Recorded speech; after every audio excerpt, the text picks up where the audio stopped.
I thank God that in India we've had this tremendous privilege. A lot of people think of India as a country. India is a আমি ঈশ্বরকে ধন্যবাদ দিই যে ভারতে আমরা এক বিশেষ সুযোগ পেয়েছি। অনেকে মনে করেন যে ভারত একটি দেশ, continent কিন্তু ভারত একটি মহাদেশের মতো। of people of 22 languages. সেখানে 22টি ভাষার মানুষ বাস করে। Many cultures. You go from one state to another, you can't speak the language. It's another state. এবং তাদের সংস্কৃতিও ভিন্ন ভিন্ন। আপনি এক রাজ্য থেকে অন্য রাজ্যে গেলে সেখানকার ভাষা আর বুঝতে পারবেন না। You go north to another state, there's 22 languages. It's a continent. আর এটা এমন এক মহাদেশ যেখানে বিভিন্ন স্তরের মানুষ আছে। আপনি যদি উত্তর থেকে অন্য কোনো রাজ্যে যান, সেখানে অন্য ভাষা। And not only is it a continent, it's so many different levels of society. আর শুধুমাত্র যে অনেক মহাদেশ তাই নয়, কিন্তু এখানে অনেক সামাজিক স্তরের মানুষ বাস করে। There are people who live, their entire house is one room. এমন অনেক মানুষ আছে যাদের পুরো বাড়িটাই মাত্র একটি ঘরের মধ্যে। A lot of our brothers in the villages live in a room like that. আর আমাদের মণ্ডলীর অনেক ভাই এরকম আছে যারা এরকম একটি ঘরেই বাস করেন। That room is dining room, bedroom, everything. সেই একটি ঘরই তাদের বসার ঘর, শোয়ার ঘর, সবকিছু। And they all sleep there. And then there are others who live with houses with many rooms. আর তারপর আবার এরকম অনেক ভাই আছেন যাদের বাড়িতে অনেকগুলো ঘর আছে। And God puts all these people together. He doesn't change our social level. আর ঈশ্বর এই সব ধরনের মানুষকে একসাথে করেন। তিনি আমাদের সামাজিক স্তরকে পরিবর্তন করেন না, or our income level. তিনি আমাদের আয়ের উৎসকে পরিবর্তন করেন না, standard of living. আমাদের জীবনযাত্রার মান পরিবর্তন করে দেন না We come to the church. যখন আমরা মণ্ডলীতে আসি। But he brings these people together who are so completely different.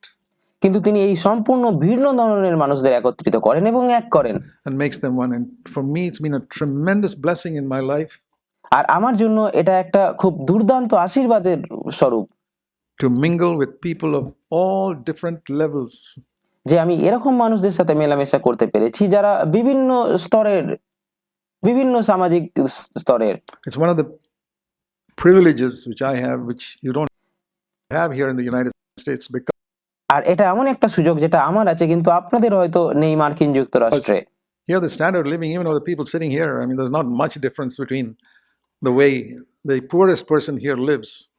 কারণ এখানে জীবনযাত্রার মান প্রায় সবারই এক। এখানকার একজন অতি দরিদ্র মানুষ এবং and perhaps the richest person lives. এবং একজন ধনী মানুষের জীবনযাত্রার মধ্যে খুব সামান্যই পার্থক্য আছে।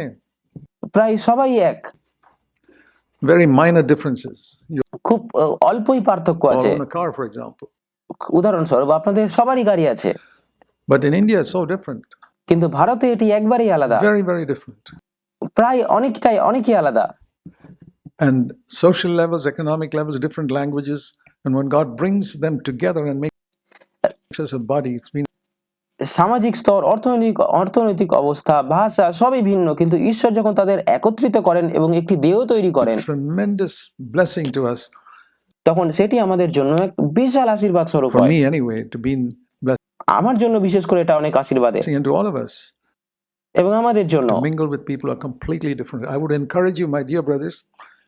এরকম বিভিন্ন ধরনের মানুষদের সাথে এক হওয়া, মেলামেশা করা, এটা অনেক আশীর্বাদের। If you understood the new covenant or you want to understand it, আর আমার প্রিয় ভাইরা, আমি আপনাদের উৎসাহিত করব, আপনারা যদি নতুন নিয়ম বুঝতে চান, be eager তাহলে আগ্রহী হন to fellowship with the people in this church who are not at your social level.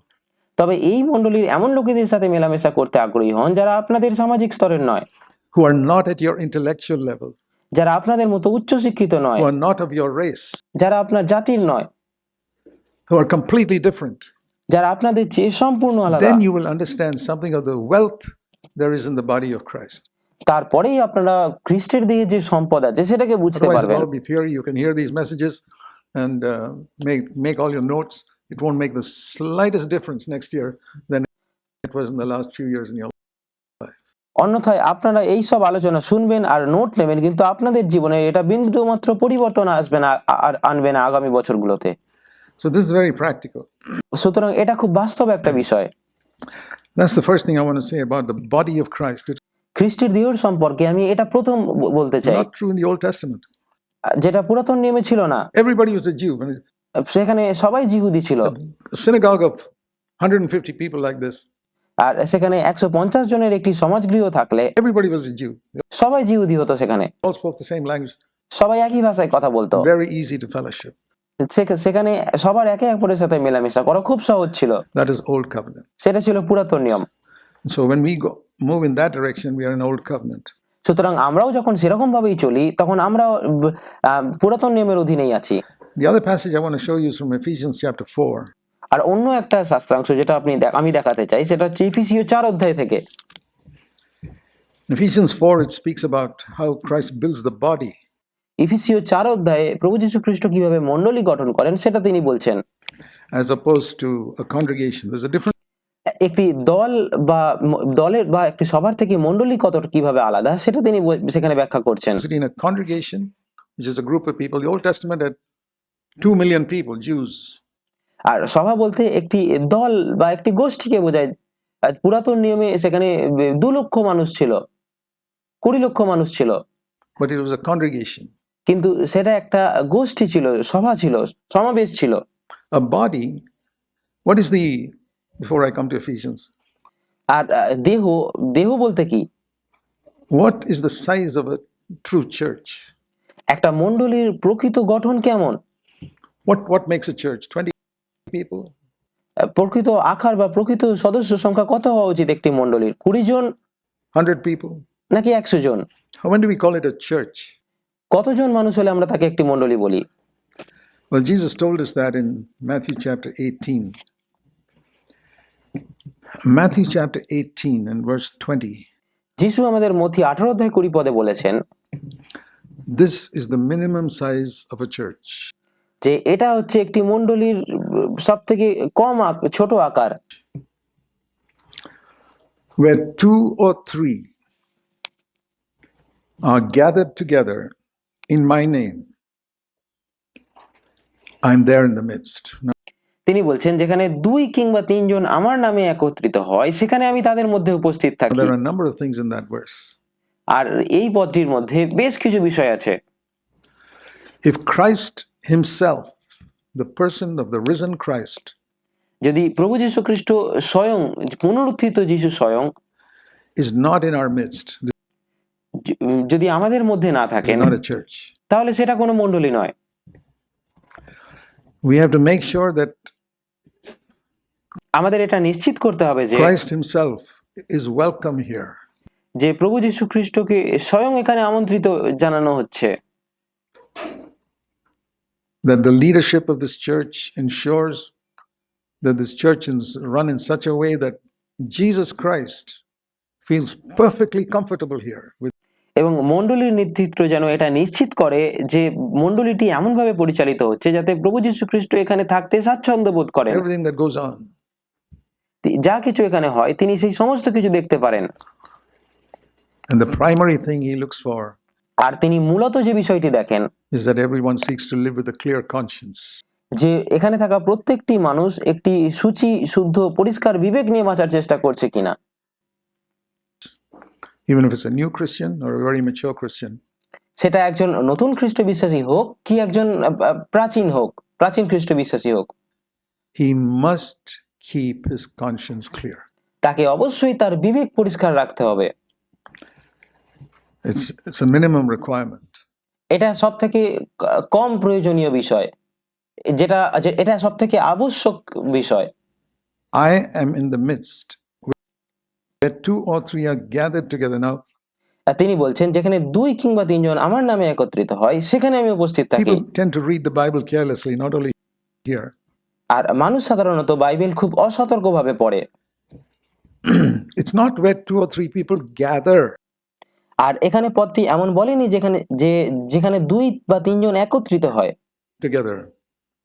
It's easy to misunderstand that. That's আর এটা খুব সহজ, এটা ভুল বোঝা, how most people read it. কিন্তু অনেক মানুষ এটাকে এভাবেই পড়েন। Anywhere 2 or 3 people gathered together, somewhere in a house, people say, we gathered here together, Lord. আর এটা হলো যেখানে 2-3 জন সমবেত করা হয়, এর অর্থ হলো অন্য কেউ আপনাদের একত্রিত করেছেন। আর অনেকে বলে যে আমরা আমাদের বাড়িতে একত্রিত হয়েছি প্রভু, You're here. No, he's not there. তাই তুমি এখানে উপস্থিত আছো, কিন্তু তিনি সেখানে নেই। It's not you gathering together. আপনি এখানে একত্রিত হয়েছেন বলেই তিনি এখানে থাকবেন তেমনটা নয়। What does it say? Where two or three are gathered. আর এখানে কি বলছেন? যেখানে যেখানে ২ বা ৩ জন সমবেত হয়, একত্রিত হয়। That means somebody else has gathered you together. যার মানে হচ্ছে অন্য কেউ তাদেরকে একত্রিত করেছেন। Who's that? আর তিনি কে? The Holy Spirit. তিনি হলেন পবিত্র আত্মা। It's when the Holy Spirit gathers two or three people together যখন পবিত্র আত্মা ২ বা ৩ জনকে একত্রিত করেন, and they gather not in the basis of race or language or culture or education, but in the name of Christ. যখন আর তারা বিভিন্ন জাতি, ভাষা, সংস্কৃতি বা শিক্ষার ভিত্তিতে নয়, বরং খ্রিস্টের নামে একত্রিত হয়, তখনই সেটা মণ্ডলী হয়। Making absolutely no difference, like we considered earlier. যেখানে কোনো পার্থক্য থাকে না, ঠিক যেমনটা আমরা আগে বিবেচনা করেছিলাম। That is the church. সেটাই হচ্ছে প্রকৃত Immediately মণ্ডলী। 2 or 3. সেখানে যদি এমনকি ২ বা ৩ জন থাকে তাহলেও। But if you had 2,000, 3,000 people who just come together to sing together and praise the Lord, and বা কিন্তু যদি ২,০০০ বা ৩,০০০ মানুষ একত্রিত হয়ে গান গায় বা প্রশংসা করে, it's not a church.